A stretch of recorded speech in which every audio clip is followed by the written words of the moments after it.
स्वामींचे हे 3 गुरुवार करून बघा. मनामध्ये विश्वास ठेवून, मनोभावाने, विश्वासाने आणि श्रद्धेने तुम्हाला हे 3 गुरुवार करायचे आहेत. हे 3 गुरुवार तुम्ही विश्वासाने, श्रद्धेने केले तर तुमच्या इच्छा पूर्ण नक्की होतील. स्वामी प्रसन्न नक्की होतील. तुम्हाला अनुभव नक्की येईल. मित्रांनो, फक्त 3 गुरुवार आणि तुमची प्रत्येक इच्छा पूर्ण होणारच. स्वामी समर्थांच्या कृपेने जीवनात चमत्कार घडतात.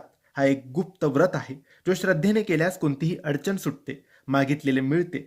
तर मित्रांनो, पहिल्या गुरुवारपासून किंवा तुम्हाला जेव्हा वाटेल त्या गुरुवारपासून या व्रताची सुरुवात तुम्हाला करायची आहे आणि अनुभव घ्यायचा आहे. तुम्हाला 3 गुरुवार हे व्रत करायचे आहे. कोणत्याही गुरुवारी काही अडचण, सुतक किंवा काहीही प्रॉब्लेम आली तर मग तुम्हाला नवीन 3 गुरुवार करावे लागतील. हे लक्षात ठेवा. 3 गुरुवार करताना 3ही गुरुवारी उपवास करायचा, फलाहार तुम्ही करू शकतात आणि संध्याकाळी रात्री स्वामींना नैवेद्य दाखवून तुम्ही उपवास सोडू शकता. हे झालं उपवास कसा करायचा आणि नियमांचं